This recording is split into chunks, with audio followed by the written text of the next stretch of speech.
also our professor. We have a number of government communicators here, including myself, by the way. I am very glad that it is Thabo himself that said, Nomazwe, I trained you since 1999 when you joined government as a very junior government communicator. I walked the path with you. I held your hands and I taught you the ropes.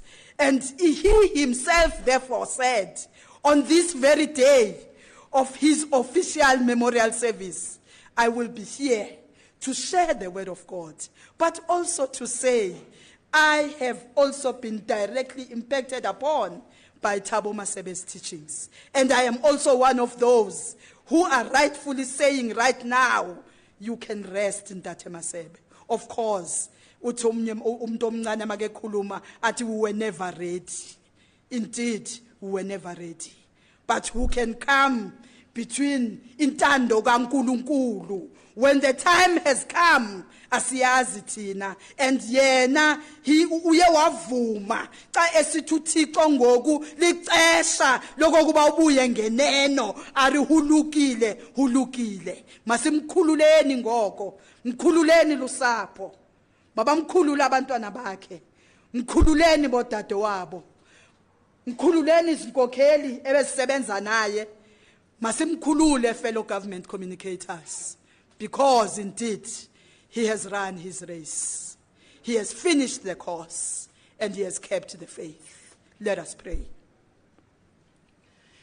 Egameni likayise nelonyana nelikamoya oyingcwele, Thixo simakade sezulu kwele church yaphezulu, sisondele ebusweni bakho ngoku, simanxeba sandla sambethu kulunga. Akekho ke ngoko uThixo njengawe bawo, usithembisile bawo wathi masibize wena ngexesha lembandezelo ukuze wena usihlangule emnini izinto zonke. Nalo usapho lakwaMasebe somandla silisondeza kuwe ngoku, somadinga somathamsanqa, wayibiza indodana yakho, wayibizela ngeneno, sekusele thina ngoku kulomhlaba ungento. O Mesiya, siyakuthandaza, siyakunxusa okokuba xa kusondela lo suku lwangomso lokokuba ngenene sibutsha ubungqina bokokuba umkile unyana wakho, ubophe Nkosi yami nalusapho mnini izinto zonke, ngenenhliziyweni zabo sandla sambethu kulunga, apha kungena kufikelela mntu owasemhlabeni kodwa inguwe kuphela onongena Nkosi yami ubopha amanxeba. Oh Mesiya, siyakuthandaza ke ngoku, sithi nalusapho phawo sondela kulo, lubophe nangakumbi somadinga somathamsanqa ngalona umzuzu. Nazi Nkosi yami inkokheli zelizwe lakowethu, naba Nkosi yami ebebesebenza naye, sicela wena ke ngoku sandla sambethu kulunga, xa sibuthakathaka simemelela wena mnini izinto zonke, sithi someleze babo nakule ngcokolo somadinga somathamsanqa, sithembe wena ungu-alpha ungu-omega, usisiqalo futhi usisiphelo wena Mesiya sempilo zethu. Sasingazanga thina okokuba kwawube kuthethwe izindaba namhlanje, kodwa Nkosi yami yatsho incwadi yakho okokuba yonke into ngaphezu komhlaba inexesha layo. O Mesiya, siyavuma ke ngoku, sithi lifikile ke ngoku ixesha lokubunyana wakho emke. Siyavuma mnini izinto zonke okokuba wena umbizile ngenene, mnike ke ngoku Mesiya umphumulela, nomphumulela wasafuthi iphelule sabatha. Akekho ke Mesiya uThixo njengawe, nansi inkonzo ke yesikhumbuzo. Hlala ke Nkosi yami kwinqamu zamalwimi wabo bonke abazawuza ngaphambili bezongqina Nkosi yami ngalonyana wakho. Hlala Nkosi yami kwinhliziyo zethu ngabanye zibuthakathaka, usomeleze Nkosi yami nangumsebenzi wangomso ekungumsebenzi Nkosi yami inkonzo yokugqibela yokukhapha lendedeba. Sisondeza kuwe mnini izinto zonke, ibanathi ke ngoku khanyisa Nkosi yami endleleni, umoya wakho oyingcwele mawugcwalise le ndawo ngoku somadinga somathamsanqa, makulawule wena Nkosi yami ngalona umzuzu, ngayo uYesu Kristu Nkosi yethu naphakade. Amen.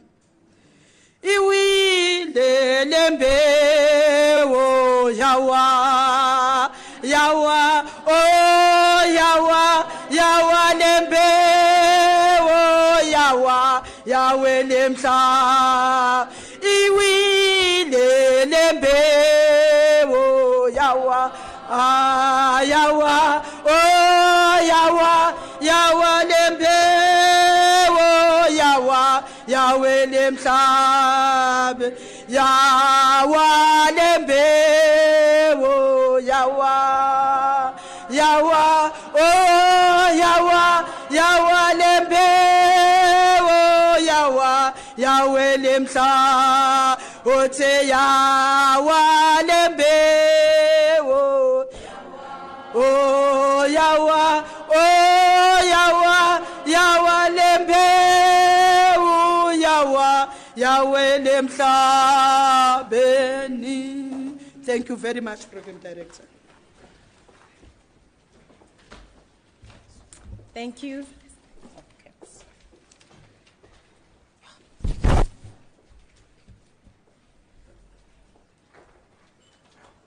Thank you very much for that, Nomazwe. As a mentee of Thabo Masebe, I'm actually happy to see that he menteed as well as somebody in the religious fraternity. Greetings, everybody. Greetings to the Masebe family, to the MECs that are present here, colleagues and fellow mourners. We are here to celebrate the life of Mr. Thabo Masebe, as he has had a very positive impact on all our lives. And before I call on the DG of GCIS, I would just like to introduce some special guests. This is a memorial service that is a collaboration between government communicators and the media fraternity through the South African National Editors Forum, because we would remember that Thabo, as a government communicator, was somebody who was very, very close to the media. And it was important that we allow the media to also form part of actually celebrating him and his contribution. So firstly, I would like to welcome the MEC for Human Settlements, Urban Planning and COGTA in the Gauteng Provincial Government, MEC Murakane Masupie from the Social Development, and also I would like to welcome the Director General in the Presidency, Ms. Pindile Baleni, as well as the Director General for the Government Communication and Information Systems, Ms. Pumla Williams, as well as the Chairperson of the South African National Editors Forum, Mr. Sibungalwa. So those will be our speakers, but also our special guests in this collaboration of a memorial service. So with those words, I would like to invite Ms. Pumla Williams to actually welcome us and make her remarks. Thank you.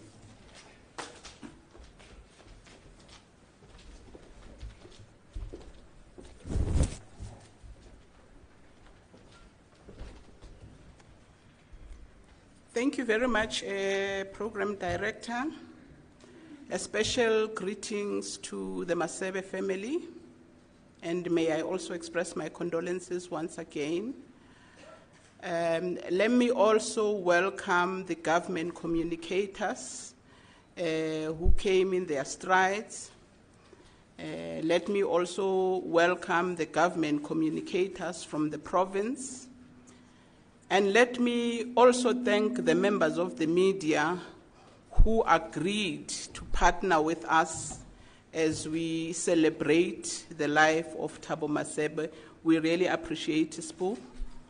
I'm supposed to be welcoming you, but I have some remarks to make because Thabo was part of this family.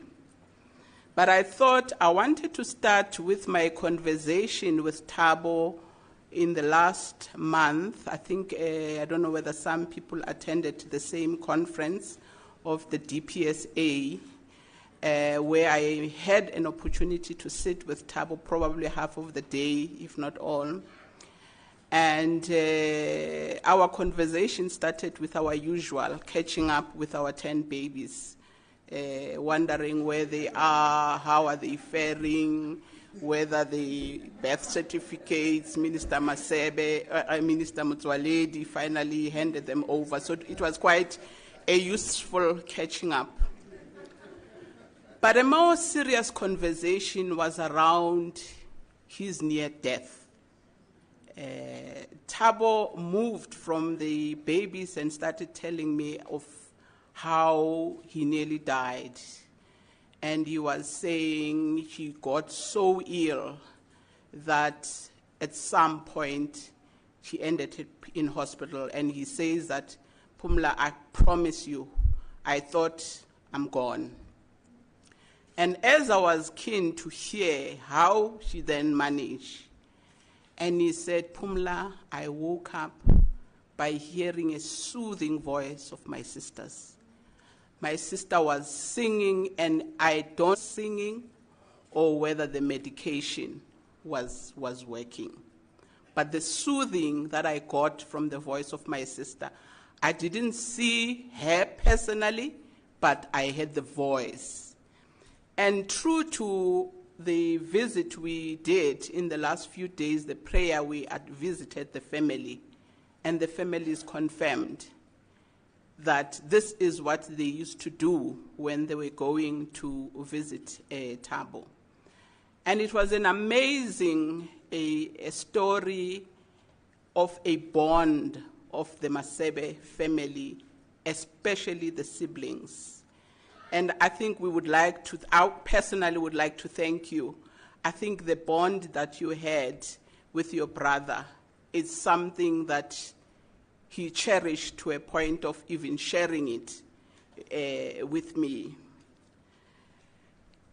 I also want to share that this man that we are celebrating today is a man who had a mission from a very early age. You read the testimony of Thabo Masebe, and you just get a young man who understood that this system that we were under of apartheid was a wrong one. Young as he was, he knew that he needed to change the circumstances. And I also found it quite interesting when I was reading about Thabo that at some point he became a youth leader of the ANC when it was unbanned. And what I particularly found interesting is that she was elected as a Treasurer General.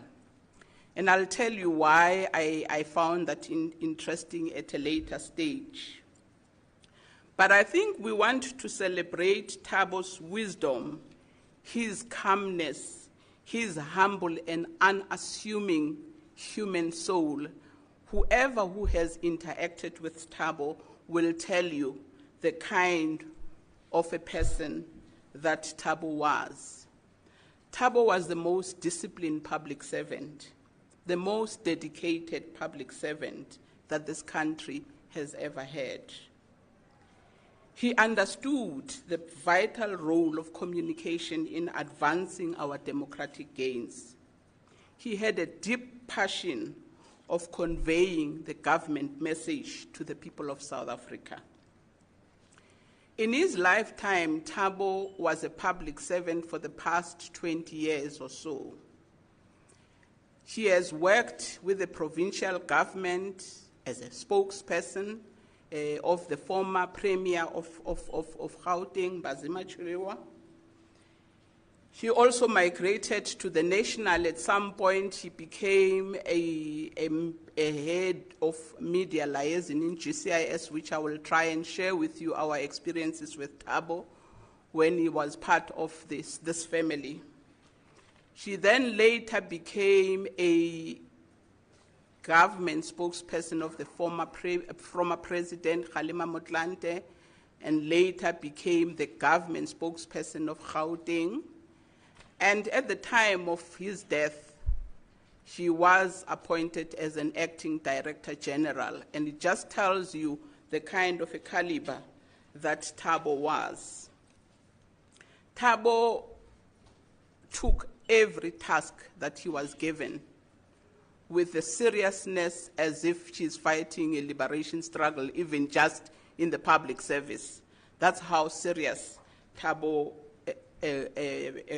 undertook his task. He will always be remembered as one of the first generation of communication strategists in government.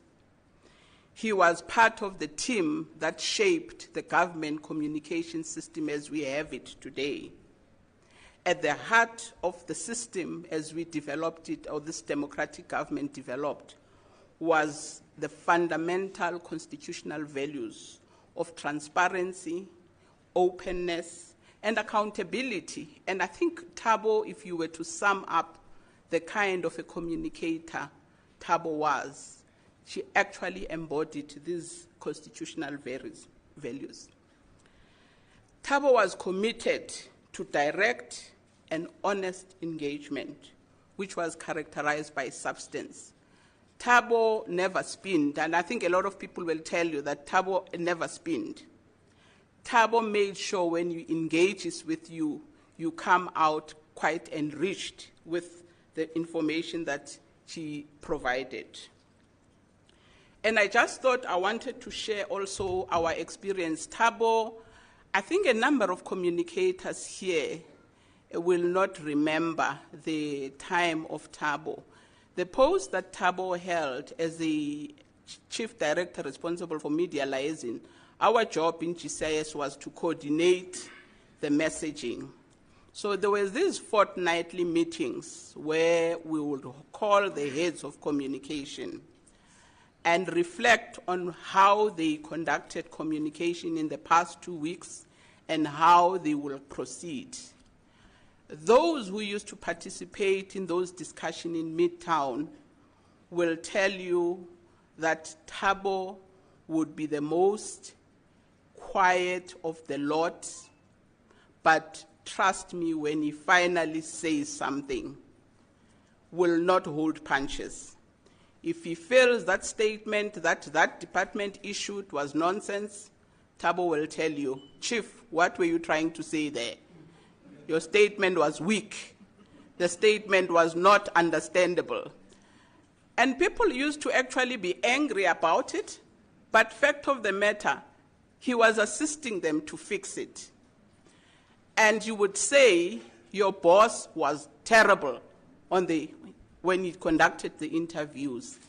And he was not only blaming the principal, but he was blaming the communicator to say, you didn't prepare your boss.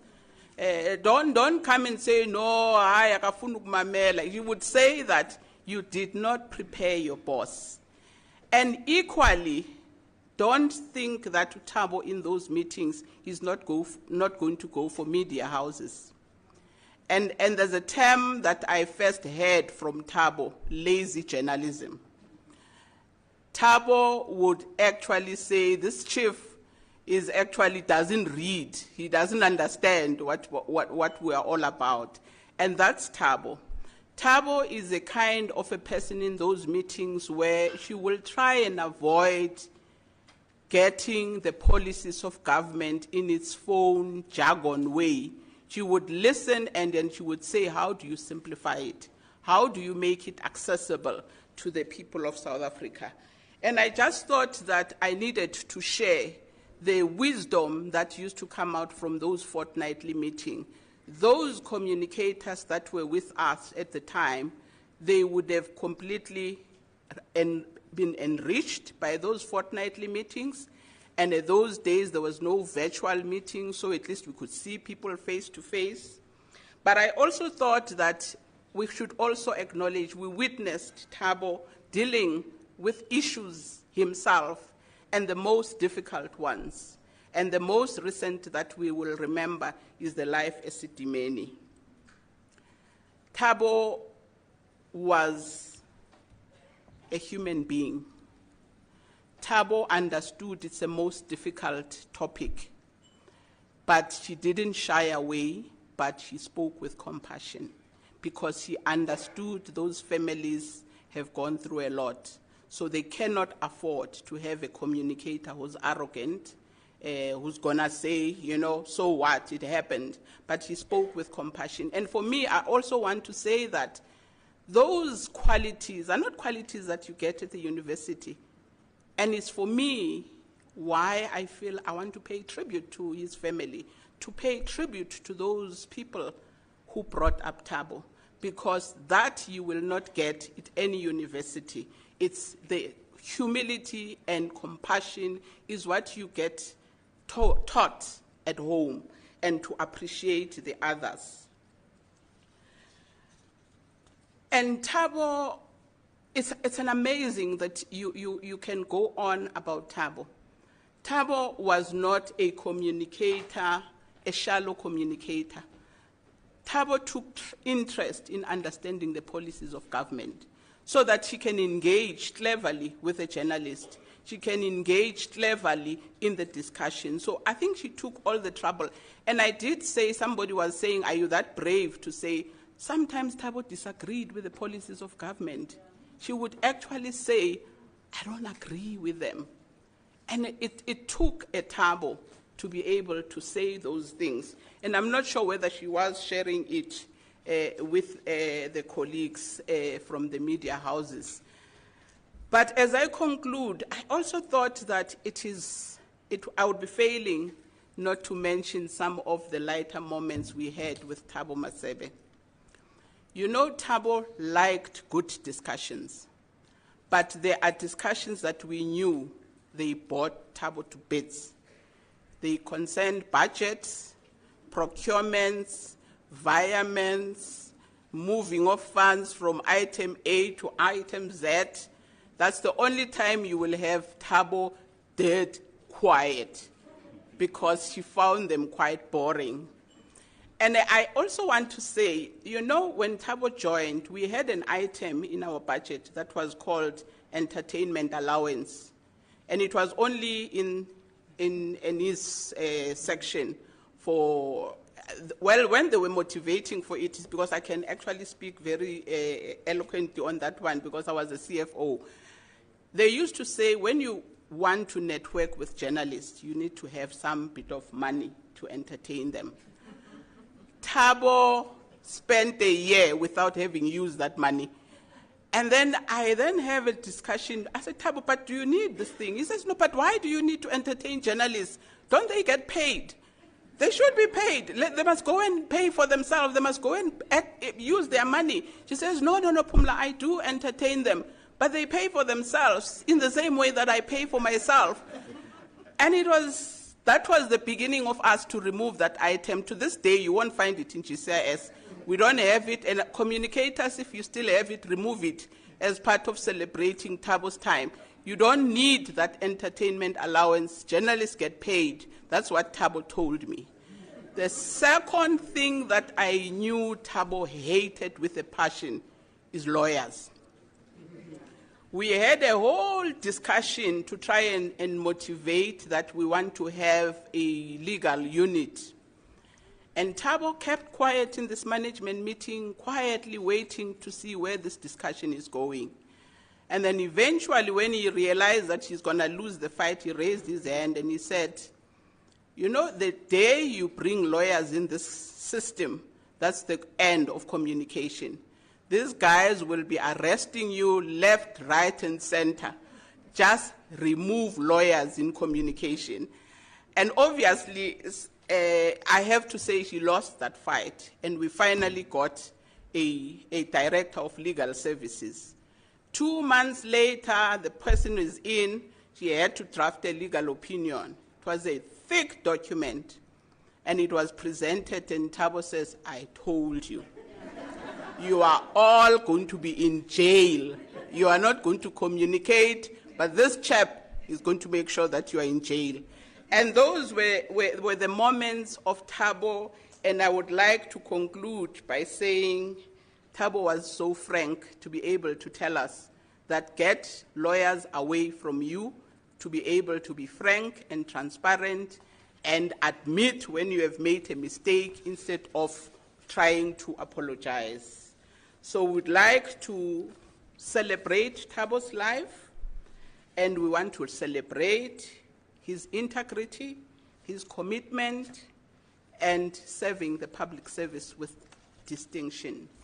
And with those few words, I would like to say, Ambagakhle Thabo Masebe, uyigqibile eyakho indima. Thank you.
To South Africa. It is indeed a pleasure to co-chair with yourself the summit meeting of the 5th session of the South Africa-Botswana Binational Commission, our two sister countries. Your Excellency, this year marks an important milestone in the relations between our two countries. This year we mark 28 years of diplomatic relations. Our relations are as old as our own democracy.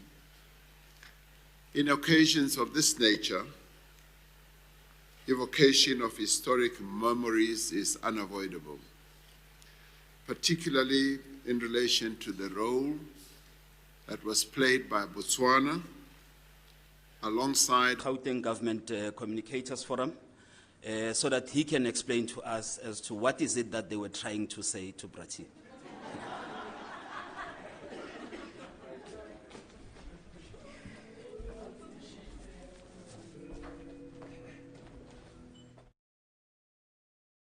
Stop the music, Chief, because yesterday also plotted me to cry and you just decided to play that music.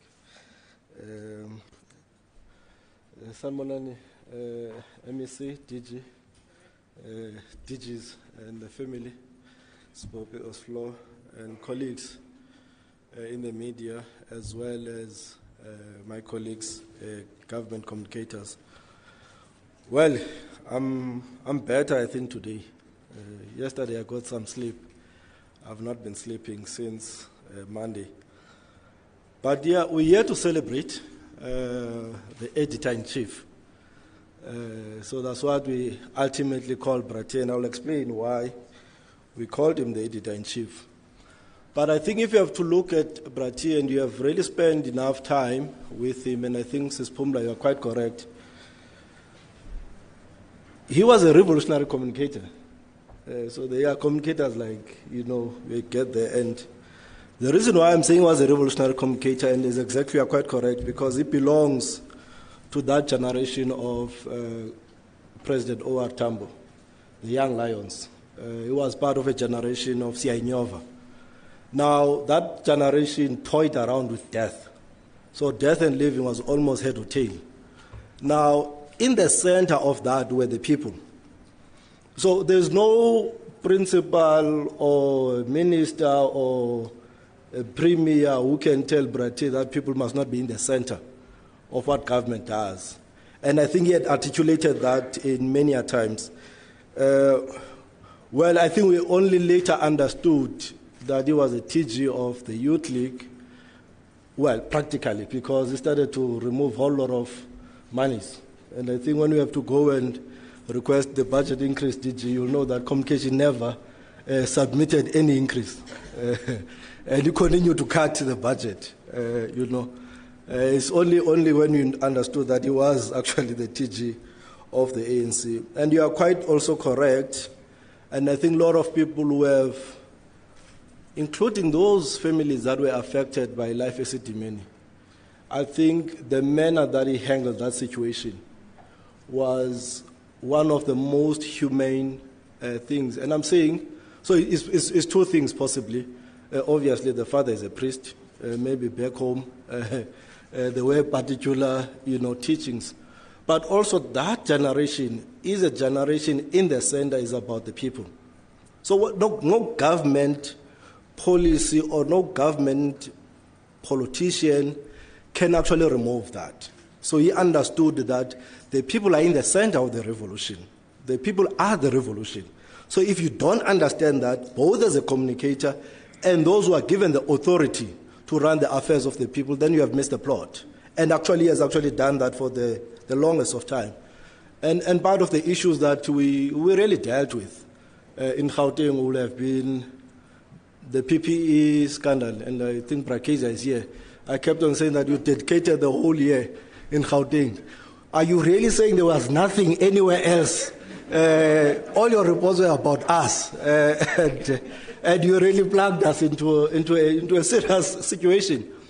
But one of the things, Brati says that those are the institutions. There were issues I think we have disagreed about there, Brati. I think you'll know Brakeza. But says, but that's an institution of government. It's an institution of democracy. If us in Gauteng are not going to respect that institution, who must? And that's why we said we are taking all the recommendations and we're going to implement them in full. And we went out, implemented, and communicated. So we did not shy away from the challenges that were there. And I'm saying, in the center of it, he understood the impact, both of how the